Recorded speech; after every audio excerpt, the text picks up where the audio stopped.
सभी भैया बहनों का आदर्श विद्या मंदिर द्वारा संचालित ऑनलाइन कक्षा में हार्दिक स्वागत है। कक्षा 10 में हम सामाजिक ज्ञान विषय पहला पाठ स्वर्णिम भारत प्रारंभ से 1206 ईस्वी तक ईस्वी तक के बारे में अध्ययन कर रहे थे। मौर्य समाज के बारे में, मौर्य प्रशासन के बारे में अध्ययन किया। आज हम इस अध्याय में शुंग वंश, सातवाहन वंश ऐसे वंशों के बारे में अध्ययन करते हैं। विस्तृत से अध्ययन करने के लिए तो पुस्तक का एक बार सबको वाचन करना आवश्यक है। प्रमुख चीज़ों को मैं यहाँ समझाने का प्रयास करता हूँ, तो सभी भैया मैं ध्यानपूर्वक में समझेंगे। सबसे पहले शुंग वंश। शुंग वंश का कार्यकाल माना जाता है 185 ईसा पूर्व से 73 ईसा पूर्व। इस वंश की स्थापना पुष्यमित्र शुंग ने की। मौर्य सम्राट था अंतिम वैद्रथ, उसकी हत्या करके पुष्यमित्र शुंग 185 ईसा पूर्व इस वंश का यहाँ का राजा बना और उसने शुंग वंश की स्थापना की। इसने अनेक सारी जीत प्राप्त की, बहुत से राज्यों को जीता और अपने साम्राज्य में मिलाया। ये धर्मप्रेमी राजा भी था।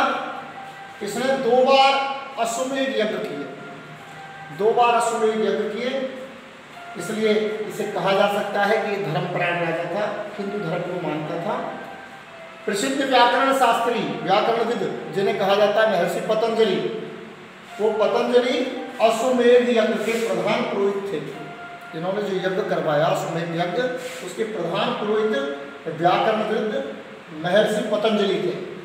इसके अलावा इस वंश में अग्निमित्र, ज्येष्ठमित्र, भद्रक, भागवत और देवभूति ये अन्य राजा भी पैदा हुए और ये वंश चलता रहा। इसके अंतिम शासक था देवभूति। इस देवभूति के हत्या करके उसका जो प्रधानमंत्री था, जिसका नाम था वासुदेव, वह वासुदेव नाम का प्रधानमंत्री 73 ईसा पूर्व इस राजा को समाप्त करके यहाँ का शासक बना और उसने कण्व वंश की नींव रखी। इस प्रकार ये शुंग वंश के बारे में अपन ने संक्षिप्त जानकारी प्राप्त की थी। मगध में ये साम्राज्य स्थापित हुआ था, क्योंकि मौर्यों का साम्राज्य मगध में था। मगध का मौर्यों का अंतिम राजा था वैद्रथ। उस वैद्रथ की हत्या पुष्यमित्र शुंग ने की 185 ईस्वी में और मगध में शुंग वंश की स्थापना की। 2 बार अश्वमेध यज्ञ कराए और अश्वमेध यज्ञ का प्रधान पुरोहित महर्षि पतंजलि था। अन्य राजाओं के बारे में हमने बताया, ज्येष्ठमित्र, अग्निमित्र, भद्रक, भागवत और देवभूति। देवभूति अंतिम शासक था, जिसकी हत्या करने के बाद उसका प्रधानमंत्री वासुदेव 73 ईसा पूर्व में मगध का शासक बना और कण्व वंश की नींव यहाँ रखी। अब अगला वंश आता है सातवाहन वंश। आंध्र प्रदेश में सिमुक नाम का एक व्यक्ति था। उसने 60 ईसा पूर्व गोदावरी और नर्मदा नदी की घाटी में इस सातवाहन वंश की स्थापना की। ये सातवाहन वंश आंध्र राजवंश के नाम से भी जाना जाता है। इसे आंध्र राजवंश भी कहा जाता है। इसकी स्थापना 60 ईसा पूर्व गोदावरी और नर्मदा नदी की घाटी के बीच में सिमुक नाम के व्यक्ति ने। सातकर्णी प्रथम इस वंश का योग्य राजा था। सबसे पहला और प्रथम योग्य राजा जो था वह था सातकर्णी प्रथम। इस वंश का पहला योग्य राजा था, जिसने इस वंश की शक्ति और सत्ता को बढ़ाने का, शक्ति और सत्ता दोनों को बढ़ाने का, विस्तार करने का भरपूर काम किया। यानी राज्य की प्रतिष्ठा को, राज्य की शक्ति को खूब विस्तृत किया, खूब फैलाया। संपूर्ण दक्षिण भारत पर सार्वभौम सत्ता स्थापित की और एक महान साम्राज्य स्थापित करने में इसने सफलता प्राप्त की। सातवाहन वंश का 23वां शासक गौतमीपुत्र सातकर्णी था। वह भी इस वंश का, उसे तो सबसे ज़्यादा प्रतापी और पराक्रमी राजा माना जाता है। इस वंश में अगर कोई सबसे ज़्यादा प्रतापी और पराक्रमी राजा में गिनती की जाती है तो ये था गौतमीपुत्र सातकर्णी। गौतमी का पुत्र सातकर्णी इस वंश का सबसे प्रतापी और महान शासक बना। पश्चिम क्षत्रपों की शक्ति को छीन करके फिर इस राज्य का इस वंश का गौरव बढ़ाने का काम इस राजा ने किया, जिसका नाम था गौतमीपुत्र सातकर्णी। इस वंश के 27वां शासक जिसका नाम था सातकर्णी, वो भी प्रभावी राजा रहा। प्रभावी राजाओं में उसकी भी गिनती की जाता है। यज्ञश्री सातकर्णी, ये यज्ञश्री सातकर्णी था, इसकी भी गिनती इस वंश के प्रभावी शासकों में की जाती है। इस वंश की खासियत है कि इस वंश के सभी राजा हिंदू धर्म के अनुयायी थे।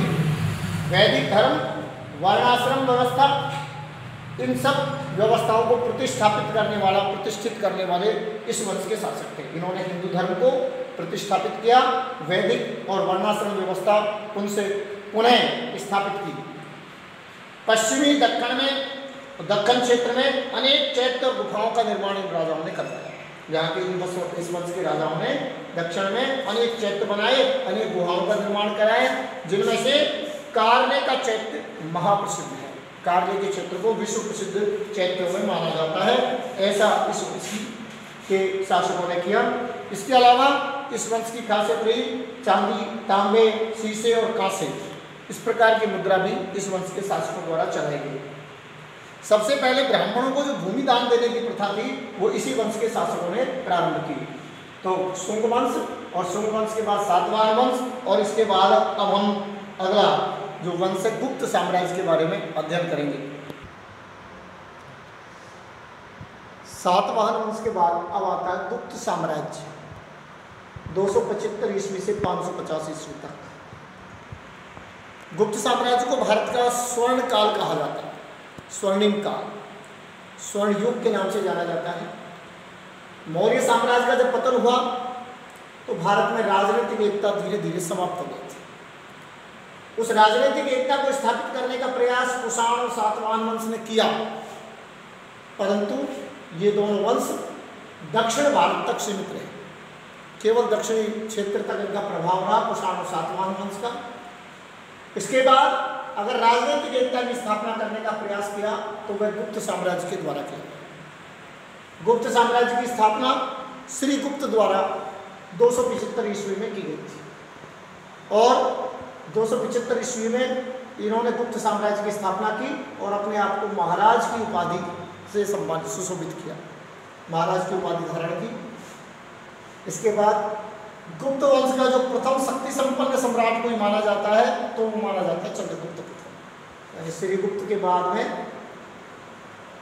ये चंद्रगुप्त जो प्रथम बना, इसके पिता का नाम था घटोत्कच। तो ये चंद्रगुप्त प्रथम शासक बना जो सबसे ज़्यादा शक्ति संपन्न सम्राट माना जाता है इस गुप्त वंश का। इसने महाराजा धीराज की उपाधि धारण की, वो महाराज की उपाधि धारण की, इन्होंने महाराजा धीराज की उपाधि धारण की। 319 ईस्वी में एक नया संवत चलाया जो गुप्त संवत के नाम से जाना जाता है। गुप्त संवत नाम का एक नया संवत चलाने का काम इस चंद्रगुप्त प्रथम ने किया। इसके बाद चंद्रगुप्त प्रथम का उत्तराधिकारी जिसका नाम था समुद्रगुप्त, यानी अपने जीवित रहते हुए समुद्रगुप्त को उत्तराधिकारी घोषित किया था, और समुद्रगुप्त ने 335 ईस्वी में इस गुप्त साम्राज्य को संभाला। समुद्रगुप्त ने आर्यावर्त, आठविक और दक्षिणी राज्यों को जीता। इसकी शक्ति का इतना प्रभाव था कि आसपास के सीमावर्ती राज्य और गणराज्य जो थे वो इसकी शक्ति से इतने भयभीत थे कि वो खुद अपने इसके पास चले आए और आकर के अधीनता स्वीकार करी, अधीन मैत्री कर ली कि हम आपके अधीन रहेंगे, हमें राजा रहने दो, हम आपके अधीन रह करके काम करेंगे। इस प्रकार दक्षिणी और सीमांत राज्य और गणराज्यों ने इसकी शक्ति से डरकर इसकी अधीनता स्वीकार की। इसके बारे में कहा जाता है कि यह साम्राज्यवादी राजा था, साम्राज्य का विस्तार चाहता था, और इसने अपने साम्राज्य को खूब विस्तार भी किया। और इन्होंने जिन जिन विजयों को प्राप्त किया, जहाँ जहाँ जीत प्राप्त की, उन जीतों का उल्लेख अगर है तो हरिसेन जो इनका दरबारी कवि था उसने एक पुस्तक लिखी है इलाहाबाद प्रशस्ति। उस इलाहाबाद प्रशस्ति में समुद्रगुप्त के द्वारा कौन कौन से क्षेत्र जीते गए, कौन कौन सी बड़ी विजय प्राप्त की, उन सब का वर्णन वहाँ मिलता है। कभी कोई जीवन में युद्ध नहीं आ रहा था। पूरे भारत में एक राजनीतिक एकता स्थापित करने का काम उसने किया। अश्वमेध यज्ञ भी कराए, और अश्वमेध यज्ञ कराने के बाद सिक्कों पर उसने लिखवाया अश्वमेध पराक्रम। अश्वमेध पराक्रम सिक्कों पर लिखवाया, और इस प्रकार वह धर्म प्रेमी राजा था। इस बात को भी इससे पता चलता है। संगीत कला में भी दक्ष था, ललित कला में विपुल था, भगवान विष्णु का भक्त था।